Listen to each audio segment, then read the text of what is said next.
दोस्तों, journey with अखिल में आपका हार्दिक स्वागत है। टीजीटी पीजीटी मैथ्स की वीडियो सीरीज में आज हम लोग एक चैप्टर सम्मिलित संख्याएं यानी कॉम्प्लेक्स नंबर स्टार्ट करने जा रहे हैं। ये चैप्टर जो है आपका बहुत ही आसान चैप्टर है और पिछले जो आपने देखा है 2021 के टीजीटी में 8 से 10 क्वेश्चन आपके केवल कॉम्प्लेक्स नंबर से पूछे गए हैं। तो अच्छे से अगर आप कवर कर लेते हैं तो आपके 30 प्लस जो मार्क्स हैं केवल इस इकलौते चैप्टर से आप कवर कर सकते हैं। ठीक है, तो चलिए जर्नी स्टार्ट करते हैं।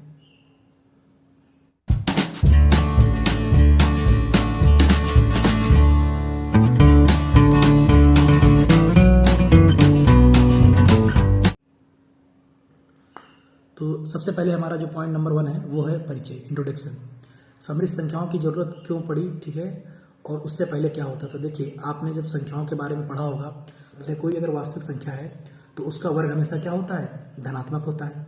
अब कोई समीकरण ऐसी हो जाए, जैसे मान लीजिए हम एक समीकरण लिख लेते हैं x² + 7 = 0।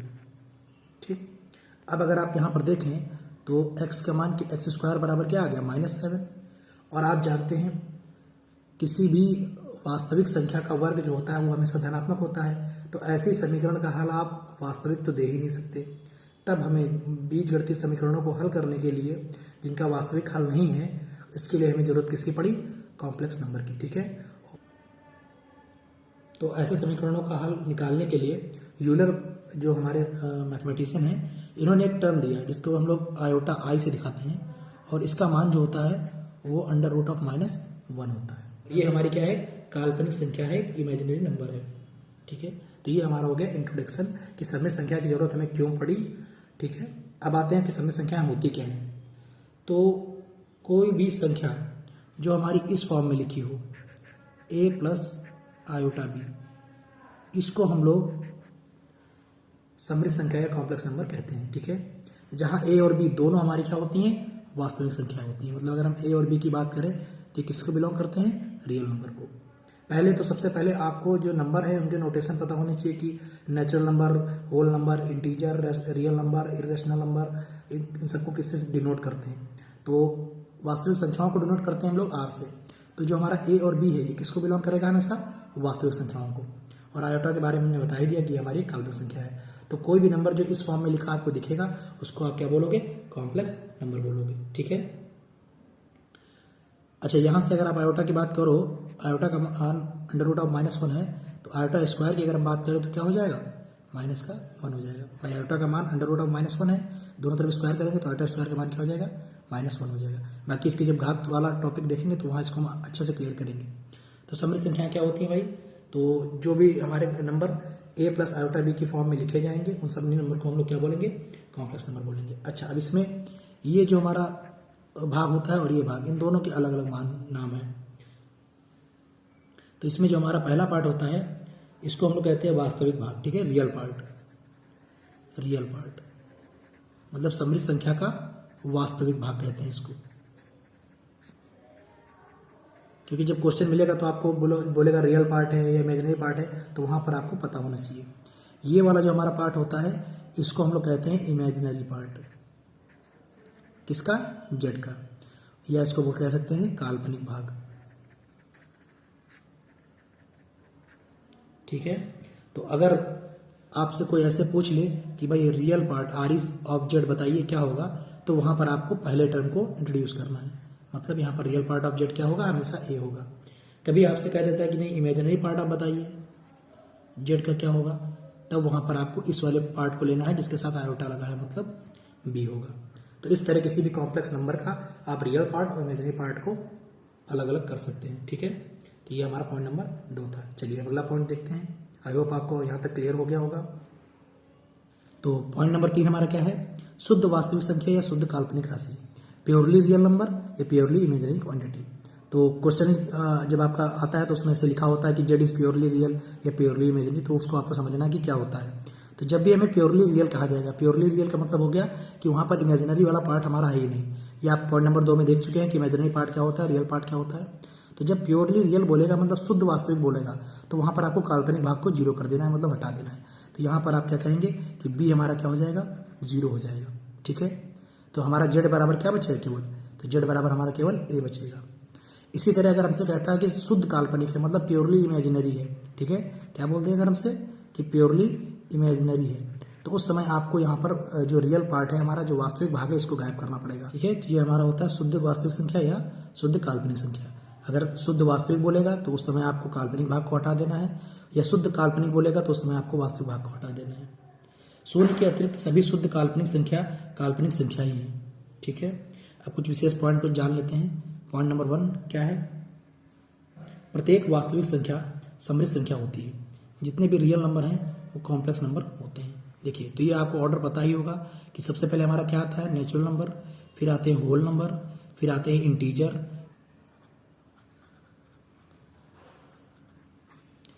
तो पॉइंट नंबर 1 आपका क्या है, ये नोट में लिख लेते हैं, नोट जो हमें पता होना चाहिए। पॉइंट नंबर 1 कहा गया है कि जितनी भी वास्तविक संख्याएं होती हैं वो काल्पनिक संख्या होती हैं। तो आपको ये ऑर्डर याद रखना है। इस ऑर्डर में जो आगे होगा वो पीछे वाला टर्म जरूर होगा। जैसे सबसे पहले आता है नेचुरल प्राकृतिक संख्याएं, उसके बाद पूर्ण संख्या, इसको होल नंबर बोलते हैं, फिर आता है आपका जेड जिसको इंटीजर कहते हैं या पूर्णांक कहते हैं, फिर आते हैं आपके रैशनल नंबर जिनको आप परिमेय संख्या कहते हैं, फिर आते हैं इर्रेशनल नंबर जिनको आप अपरिमेय संख्या कहते हैं, फिर आती है वास्तविक संख्या जिनको आप रियल नंबर बोलते हैं, और लास्ट में सी फॉर कॉम्प्लेक्स नंबर जिसको हम चैप्टर में पढ़ रहे हैं, ठीक है। तो आगे अलग जैसे इधर से बोलेंगे तो इधर से तो हर चीज होगी, रिवर्स में नहीं होगा बस। तो अगर हम बोले क्या प्राकृतिक संख्याएं हमारी क्या पूर्णांक संख्याएं होती हैं, तो बिल्कुल भाई उसके अंतर्गत आती हैं। इस तरह ये आपको पहला पॉइंट याद रखना है, ये ऑर्डर आपको याद रखना है, ठीक है। अगर इसमें आपको कोई डाउट है तो आप बताएंगे कमेंट में, तो हम उसके सारे विस्तृत में भी इनके बारे में बता देंगे, ठीक है। पॉइंट नंबर 2 देखते हैं। जीरो जो हमारा होता है ये आपका प्योरली रियल भी होता है और प्योरली इमेजिनरी भी, क्योंकि आप जीरो को क्या लिख सकते हो भाई, 0 + 0 आयोटा। तो वहां पर आप देखो तो वास्तविक भाग भी 0 आपको दिख रहा है और काल्पनिक भाग भी 0 दिख रहा है। तो जीरो जो हमारा जो संख्या होती है ये हमारी काल्पनिक भी होती है और वास्तविक भी होती है, शुद्ध, ठीक है। अच्छा, तो ये हमारे 2 पॉइंट हो गए। अब आते हैं पॉइंट नंबर, ठीक है, चलिए अगला पॉइंट देखते हैं। पॉइंट नंबर 4 है हमारा समृद्ध संख्याओं की समानता, equality of a complex number. Chapter का एक एक पॉइंट आपको क्लियर किया जाएगा और बहुत ही आसान चैप्टर है। एक एक चीज को समझने के बाद, कुछ प्रॉब्लम्स को करने के बाद अगर आपने इस पर अच्छे से काम कर लिया तो कॉम्प्लेक्स नंबर आपका 30+ टीजीटी पीजीटी में, आप पीजीटी में नहीं लेकिन टीजीटी में आपको 30+ दिलाने वाला है, ठीक है। तो जैसा कि पिछले प्रीवियस ईयर क्वेश्चंस को देख रहे हैं, तो अगर आपका एक इकलौता चैप्टर तैयार है तो आप 8 से 10 क्वेश्चन आपके कहीं नहीं गए, ठीक है। आसान सा चैप्टर है, एक एक चीज को आप समझेंगे और क्वेश्चन को सॉल्व करेंगे तो इजीली करते चले जाएंगे। चलिए, तो पॉइंट नंबर 4 देखते हैं। पहली बात तो अगर हमारे पास मान लीजिए कोई एक समृद्ध संख्या है z बराबर a + आयोटा b, इनके हम कुछ नाम मान लेते हैं a1 + आयोटा b1, और दूसरा एक और समृद्ध संख्या ले लेते हैं, इसको हम कह देते हैं a2 + आयोटा b2, ठीक। पहली बात, समृद्ध संख्याओं की तुलना नहीं हो सकती, बराबर इसमें इक्वालिटी काम नहीं करती, ठीक है, संभव ही नहीं है। लेकिन अगर आपसे कोई कहता है कि 2 समृद्ध संख्याएं हमारी बराबर है तो उस समय क्या होगा, तो जब भी अगर आपसे कहा जाए कि हमारी 2 समृद्ध संख्याएं कॉम्प्लेक्स नंबर इक्वल हैं, तो उस समय सिर्फ यही कहा जा रहा है आपसे कि उनके जो वास्तविक भाग, आप पीछे पढ़ चुके हैं, वास्तविक भाग और जो काल्पनिक भाग होंगे वो दोनों बराबर होंगे। यहाँ ये कहने का इनका क्या मतलब है कि यहाँ पर इनका कहने का ये मतलब है कि a1 बराबर होगा a2 के और b1 बराबर होगा b2 के। या आप इसको क्या बोलते थे, इसको बोलते थे आप रियल पार्ट ऑफ z1 मान लीजिए, ये बराबर हो जाएगा रियल पार्ट ऑफ z2 के। b1 को आप बोलते थे इमेजिनरी पार्ट ऑफ z1 और ये बराबर हो जाएगा इमेजिनरी पार्ट ऑफ z2 के, ठीक है। तो ये पॉइंट नंबर हमारा 4 था। चलिए अगला पॉइंट देखते हैं। तो अगला पॉइंट है हमारा समृद्ध संख्याओं का बीजगणित, algebra of a complex number, ठीक है।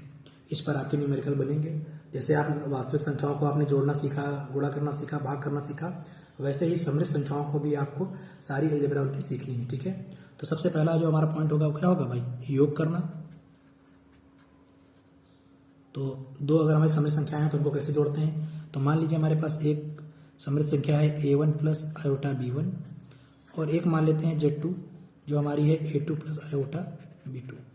तो जब अगर मैं z1 + z2 करना होगा a + iota b1, a1 + iota b1 + a2 + iota b2, तो होता क्या है, वास्तविक भाग जुड़ते हैं और जो काल्पनिक है वो काल्पनिक भाग जुड़ते हैं। तो ये हो जाएगा आपका a1 + a2 और यहाँ से अगर देखें आयोटा को हम कॉमन ले लें तो क्या हो जाएगा b1 + b2। तो ये होता है आपका योग जब भी हमें कभी दो समित संख्याएं दी जाएंगी तो इस प्रकार उन्हें हम जोड़ेंगे। ठीक है, अब आ जाते हैं घटाना। बिल्कुल ऐसे ही काम करेगा। ठीक है, यही Z1 Z2 हम मान लेते हैं और डायरेक्ट Z1 माइनस Z2 निकालते हैं तो क्या हो जाएगा आपका A1 प्लस आयोटा B1, ये जो पहला नंबर हमारे था। दूसरा कॉम्प्लेक्स नंबर हमारा है A2, यहाँ पर माइनस आएगा, A2 माइनस आयोटा B2। फिर वही होगा, वास्तविक भाग घटेगा तो ये हो जाएगा आपका A1 माइनस A2, और आयोटा अगर हम कॉमन ले लें, प्लस का आयोटा कॉमन ले लें तो ये हो जाएगा B1 माइनस B2। ठीक है, तो ये हो गया घटाना।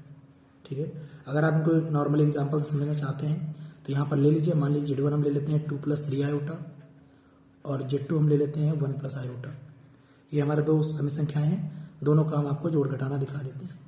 अगर हमें इन दोनों को जोड़ना है तो हो जाएगा आपका 2 प्लस 3 आयोटा और प्लस में हो जाएगा 1 प्लस आयोटा। तो वास्तविक और वास्तविक भाग जोड़ेंगे तो 3, 2 और 1 कितना हो जाएगा 3, और 3 आयोटा में 1 आयोटा जुड़ेगा तो 4 आयोटा। तो इस तरह जुड़ जाते हैं। घटाना देख लेते हैं। पहले लिखेंगे आप 2 प्लस 3 आयोटा और उसमें से माइनस करेंगे 1 प्लस आयोटा। तो 2 में से ये जब ब्रैकेट ओपन होगा तो माइनस हो जाएगा, तो ये आपका 2 में से 1 गया तो ये बचा आपका 1, और 3 आयोटा में से 1 आयोटा माइनस हुआ तो बचा माइनस का प्लस का 2 आयोटा। तो ये हो गया Z1 माइनस Z2। तो ये आपका हो गया योग और घटाना। चलिए आगे देखते हैं। तो तीसरा पॉइंट हमारा क्या होगा, गुणनफल। प्रोडक्ट, हमारे पास दो कॉम्प्लेक्स नंबर है, उनका प्रोडक्ट कैसे करते हैं। तो मान लीजिए हमारे पास Z equal to A1 plus iota B1 था और Z2 का मान हमने मान लिया था A2 प्लस आयोटा B2। ये हमारे पास दो कॉम्प्लेक्स नंबर थे और इनका गुणनफल करना है। तो ये हो जाएगा आपका A1 प्लस आयोटा B1 और दूसरे ब्रैकेट में हो जाएगा A2 प्लस आयोटा B2। बिल्कुल सिंपल, जैसे पहले करते थे वैसे ही करना है। A1 A2 मल्टीप्लाई हुआ तो A1 A2 हो गया। A1 को आयोटा से मल्टीप्लाई करेंगे तो आयोटा A1 B2 हो गया। फिर इस वाले को इस टर्म से मल्टीप्लाई करेंगे तो यहाँ पर आपका आयोटा रहेगा और ये B1 रहेगा और A2 हो जाएगा। फिर आप इस टर्म को मल्टीप्लाई करेंगे तो प्लस का आयोटा आयोटा मिलकर आयोटा का स्क्वायर हो जाएगा और आपका ये B1 और B2 हो जाएगा। सॉल्व कर लेंगे तो ये A1 A2 रहेगा, दोनों जगह पर आयोटा है कॉमन ले लेंगे तो प्लस का आयोटा हो जाएगा A1 B2 plus A2 B1। Iota square यहाँ पर आ गया है। आयोटा स्क्वायर का मान आपने जाना था कि आयोटा का मान क्या होता था, अंडर रूट ऑफ -1, तो आयोटा स्क्वायर का मान क्या हो जाएगा -1। तो यहाँ पर आयोटा का मान -1 रख देंगे तो हो जाएगा B1 B2। आप जानते हैं जहाँ पर आयोटा नहीं दिखता है वो हमारे वास्तविक भाग कहलाते हैं। तो A1 A2 minus B1 B2 ये हमारा इसके साथ हो गया और आयोटा के साथ हो गया A2 A1 B2 plus A2 B1। तो इस तरह हम दो सममित संख्याओं का गुणनफल ज्ञात करते हैं। ठीक है, लास्ट पॉइंट आता है आपका अलजेब्रा ऑफ कॉम्प्लेक्स नंबर में भाग करना। ठीक है, डिवीजन। अगर हमारे पास दो कॉम्प्लेक्स नंबर हैं तो उनका डिवीजन कैसे करेंगे, तो वही ले लेते हैं। Z1 अगर हमने माना है A1 प्लस आयोटा B1 और Z2 को हमने माना है A2 प्लस आयोटा B2। तो यहाँ पर Z1 अपॉन Z2 निकालते समय आपको सबसे पहले ध्यान रखना है कि आपका जो Z2 है वो 0 नहीं होना चाहिए। ठीक है, अब अगर आप इसको ऐसे लिख दें Z1 इंटू 1 अपॉन Z2, ठीक है, तो ये आपका क्या हो जाएगा, प्रोडक्ट हो जाएगा। अब यहाँ पर आपको क्या करना है, देखिए इसका मान हो गया आपका A1 प्लस आयोटा और इसका मान रखेंगे तो हो जाएगा A2 प्लस आयोटा B2। जब भी आपको भाग करना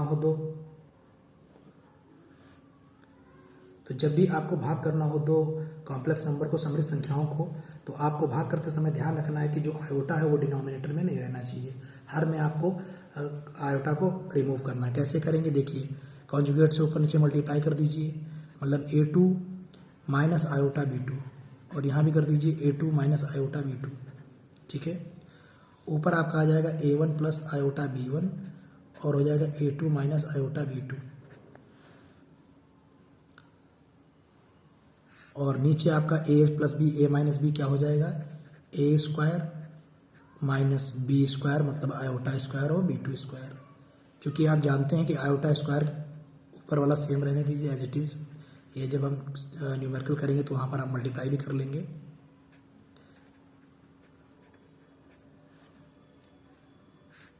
लेकिन नीचे आप देख रहे हैं तो यहाँ से आपका जो इमेजिनरी पार्ट था वो रिमूव हो गया। आयोटा स्क्वायर का मान क्या होता है -1, और यहाँ पर माइनस होती है, प्लस हो गया, ये हो गया आपका b2 स्क्वायर। ठीक है, तो जब भी आपको भाग करना होगा तो आपका पहला काम क्या होगा कि वहाँ से हम आयोटा को जो है रिमूव करें। ठीक है, तो ये हमारा हो गया अलजेब्रा ऑफ कॉम्प्लेक्स नंबर, मतलब समृद्ध संख्याओं का बीजगणित।